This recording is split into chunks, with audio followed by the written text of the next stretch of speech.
So my name is Lorena. I'll be your nurse today. I will be performing a head, neck, and throat assessment on you, also known as an HEENT. I already proceeded to wash my hands to provide privacy and to confirm the identity of my patient. So first off, I will inspect your head, and I'll start from the head and work downwards. So I have to see the size of your skull just to make sure that it's normal. I will look to see if there's any bumps or lesions anywhere, to make sure that you don't have any bald spots, any bumps, any red spots, to make sure that your skull is the normal size and it's not enlarged or too small. I will then proceed to palpate. So I will feel for any bumps, any deformities, any abnormalities, and everything seems normal. You have plenty of hair, healthy, shiny, no red spots, no spots without hair, so everything looks good. I will now go into your face and I will look for any asymmetry to make sure that your eyebrows are at midline, that your eyes are both at midline, your nose is midline, your mouth is midline, to see if there's any droopiness of your eyes, of your cheeks, or your mouth, and everything's fine. I'm also gonna take a look at your ears to make sure that they're both at the same level, and they are, to make sure that they're not too big or too small. And then after making sure that everything's normal, I'm gonna go ahead and look at your your eyebrows and your eyelashes to make sure you have hair. There's no hair missing, no eyelashes missing. There's no redness of the eyes. There's no swelling. There are some scars in your face, but everything looks fine. I'm also gonna take a look at the mouth. It looks dehydrated. Okay, now I'm gonna have my patient just to check that her nerves are fine, to try to open her mouth against force. Yeah, we're good. I'm gonna have you smile, frown. Okay, good. That's good. I'm also going to have you I'm also gonna check for the accommodation of the pupils. They're supposed to constrict as she sees a close object, and they're supposed to dilate if she's looking at a far object. So I'm gonna have you look at my pen light and keep following it. So they constrict, and then once it goes farther, they dilate, and that's completely normal. So your accommodation levels are pretty good. If I had an ophthalmoscope, I would be able to look into the eye and find the optic disc and be able to look at the arteries. So I would shine the light and find the red light and then follow it all the way till I'm close to her so that I can see it better. But I don't, so I'm not gonna do that. But once I have it, I would perform that as in my HEENT.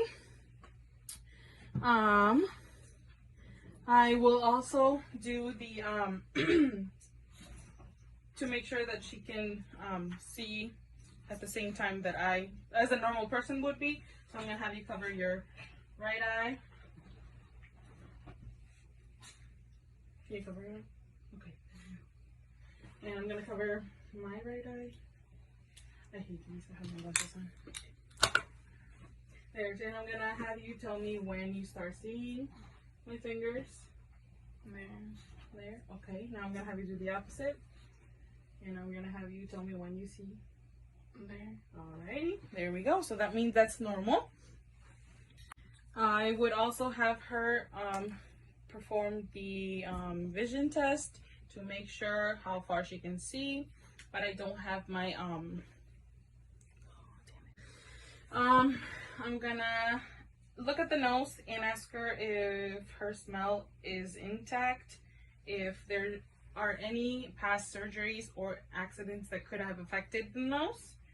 Have you had any past surgeries or anything like that? Okay, and I will look at the shape of the nose. There's no curvedness. Everything looks normal. It's midline.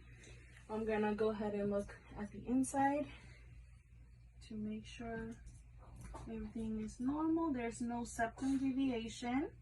The color is slightly pink, which is normal. Abnormalities would be that it would be red, or there would be blood or something like that, but everything looks fine.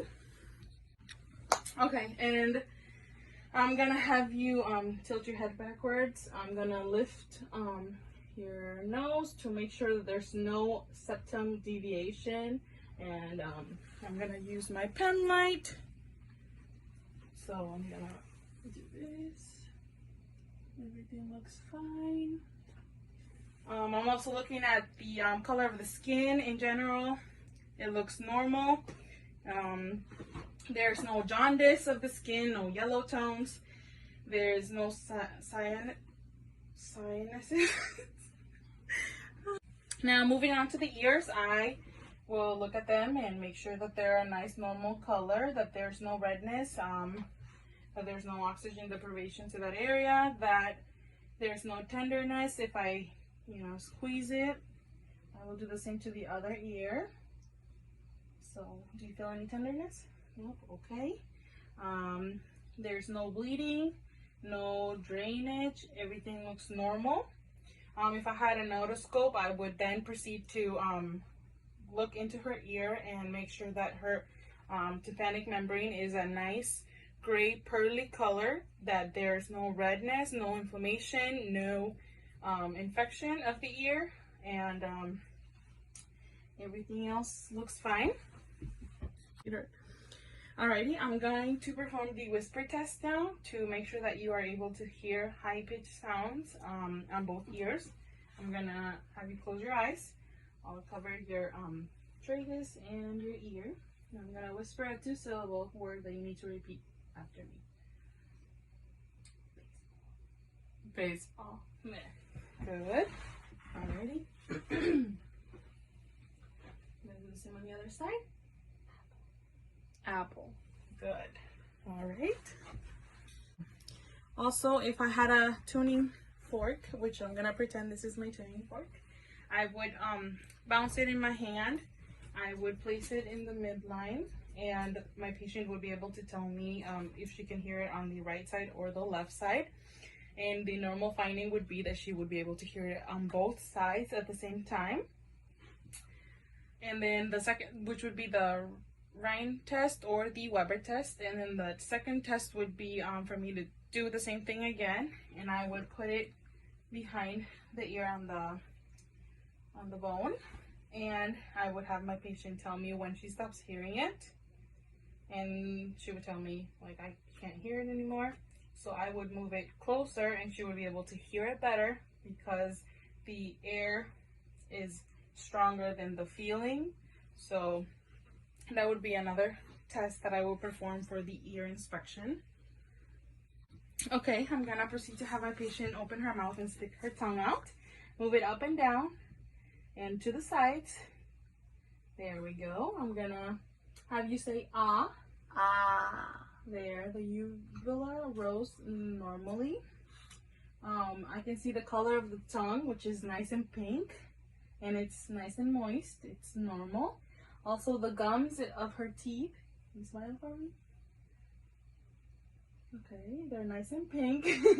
It's completely normal. There's no grayness or anything like that that would indicate allergies. Her teeth are nice and white. There's no yellow of the teeth, which could be caused by consuming a lot of coffee or by smokers. Her, open up again. Buccal mucosa is nice and pink. There are no lesions and no redness other than the normal pink color. And I can't see her tonsils from this angle, but if I would be able to see them, I could see that if they're together, if they're separated both on different sides, which is normal. Now I'm gonna perform the thyroid palpation to make sure that it's there, and also the trachea. So I'm gonna feel it right here. The trachea is midline. There are no bumps that I can palpate.